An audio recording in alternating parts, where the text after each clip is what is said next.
My name is Harry. Harry Brockman. I was born in 1917, and I'm 88 years old. I was in the Air Force. I was first lieutenant. I served in the war. Well, the war, when I was actually fighting in combat, was in France. In France? Well, I flew from England over Europe and dropped bombs on them and came back to England again after every mission. But then later on, we got into Europe. I went over to Europe. I got shot down, and I was in Europe just as a visitor. I was drafted first. You were drafted? I was drafted into the plain Army, but I had applied to the Air Force before that time. But I didn't make it because of my eyes. For some reason, I don't know. But anyway, when I was in the service, the call came from the Air Force that I should come to take a 30-day leave and then be transferred to the Air Force. Okay.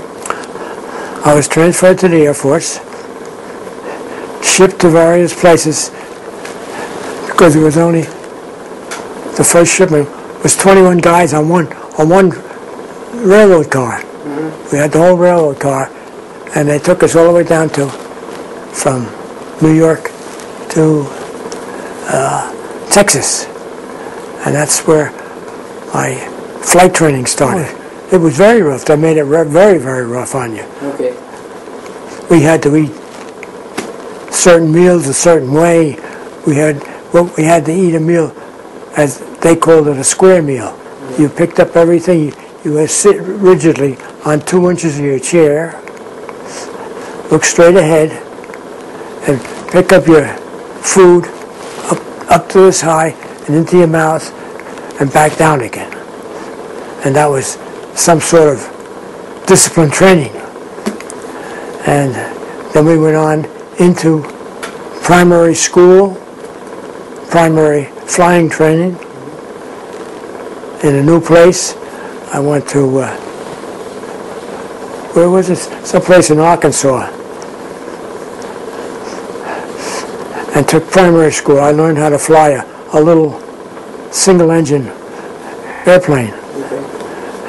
I first got my brand new airplane, that B-24. I got that in Pueblo, Colorado. And I flew it down to the islands, down to South America, across the ocean, up to North Africa, where I got lost over the desert, over the Sahara Desert, then found myself again and in Marrakesh. That was my stop. And then flew from Marrakesh to England, and that's my station. And while all this time, I had bought, through my navigator's girlfriend, a case of whiskey in pint bottles. And this case of whiskey we stashed around behind the upholstery in the cockpit of the B-24 as we took it overseas. Okay. When we got overseas and out of the airplane, and I was put up in the barracks and so forth, then I found out that they were going to ship my airplane for modification someplace. Well, quick like a bunny, I ran out with one of my overnight bags and another guy's overnight bag, and we went out to the airplane to take the whiskey out. And the point I'm making now is that when I got the whiskey out of the airplane, I found one bottle. Some aircraft mechanic had pasted a sign on the bottle. It said, "Thank the Lord, we're a couple of honest aircraft mechanics." That they didn't steal the whiskey, they left it there. They didn't steal all your whiskey? They just wanted us to know that they found it and they didn't touch it. And I thought that was a funny story. There was no casualties on my crew. There were certainly casualties in my group, in my flight group. You know, the group I flew with. Oh, we lost a lot of airplanes. Yes. So when I got shot down in France, we had already liberated Paris. So I was free to come and go. I landed there, outside of Paris, at Orly Airfield. And I told the crew they could take off. We went back to Paris again. Paris itself, in the city. And we broke up and we all went our ways to see what we could find around Paris. But I said only 24 hours, that's all. Then we're going to go back to the war. Okay. And we did that.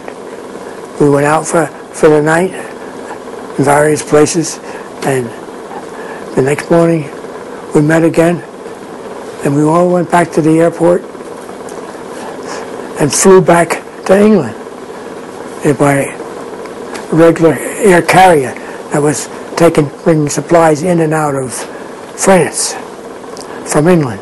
Well, we had 3 days a month leave, and we used to go to London on that 3 days.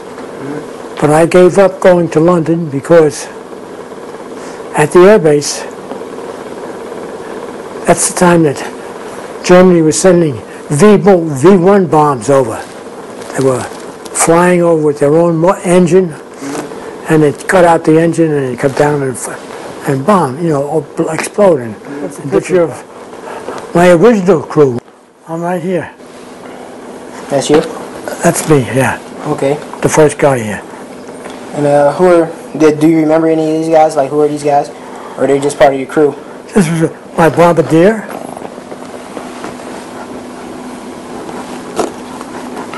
I didn't have a co-pilot at that time. So you were flying solo? No, they gave me a co-pilot to fly with me, but I didn't have my crew co-pilot. In fact, this is not all my crew. This fellow here was the crew chief for the whole group. He was replaced. I mean, I got another one for my crew. And these other fellows, this guy died, that's Jerry. These other ones I don't know. Okay. But this is your plane in the background. This is my airplane in the background, yeah. What was this about? What's this picture right here on the airplane? Or is that just a design? I mean, yeah. What is that, a dog? That's a wolf. A wolf? Yeah. Okay. Did you get any nicknames from that, since that was your airplane? Yeah. Anybody called you Wolf or anything like that? No, they used to. Yeah, there comes the wolf. But my airplane name was I'll Be Around. I'll be around? Yeah. I wanted to give the impression that I was confident of being, because when the picture was taken overseas, I was still around, and that's when I put the name on. Okay. See, this was in the United States before we left. I belonged to American Legion, I think. Okay. I went back to what I was doing prior to the war. I was an automobile parts man. When you go to buy parts for your car. Yeah, an auto shop. An auto shop. That I was a parts man in a Ford dealer. Okay. Because that's what I had been when I was a kid, and I grew up in that business. That's why I went back to it. I shouldn't have. I should have stayed right with flying, but I didn't. My wife was, she always worried about me flying, and I stopped flying for that reason. I had one crewman, a little Jewish boy that lived in Brooklyn, and he used to come over to see me because we lived in New Jersey. He used to come over for many years. He came over. Well, he finally died, and I didn't see him anymore, and I lost touch with them. But that was the only one. My navigator, Don Taylor, he and I kept in touch for a long time. He lived in Chicago, and I used to go out and see him once in a while. Whenever I had a chance, I would go out and spend a part of a vacation out there to see him. We both enjoyed each other's company. He's the guy that provided the whiskey when we took the whiskey overseas. His girlfriend did. His girlfriend was a barmaid, and she got the whiskey for us. And we were quite close, this navigator and myself. Did I tell you about having 6 bombs in my bomb bay? What exactly is a bomb bay? That's part of your airplane? Well, as the name describes it, it's the bay for the bombs. Okay. This day I was carrying 100-pound fragmentation bombs, which weigh 116 pounds apiece. And they have a little fan on the front and a little fan on the tail. And a wire inside the bomb bay that runs through them and holds that fan on to the bomb so it don't spin off. And it goes through each bomb as they're hanging in the rack. Okay. And when they slip out, The wire is up in the airplane, but the bombs go down and out. And as soon as they're free, the little fan blows off. Okay. It spins off, and there's a little pin that sticks out about 3/8 of an inch. That pin is a live pin. All you have to do is push on it and you're dead. So as soon as the bomb hits? As soon as the bomb hits, it blows. See? Right. That's how the bombs work. Okay. And that is the same on a big bomb or small bomb. This day I was carrying 52 100-pound fragmentation bombs. And our bomb bay on the airplane, the doors came down like this. They come up the sides like this, and the bomb bay was exposed to drop the bombs out. And then it'd come back down and touch the catwalk, and that was closed. But this day, there was a malfunction someplace. The bomb bay didn't close. It just stayed open. It was open about that far on either side of the catwalk. And when it came down, the B-24 had this flexible doors that stopped like that. And when they did, I had 6 live bombs in my airplane.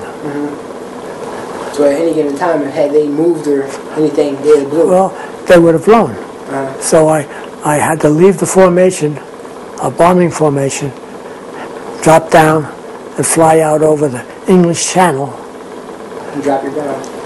and get instruction from London. I called London and they told me where to circle around and see if there was any boats around.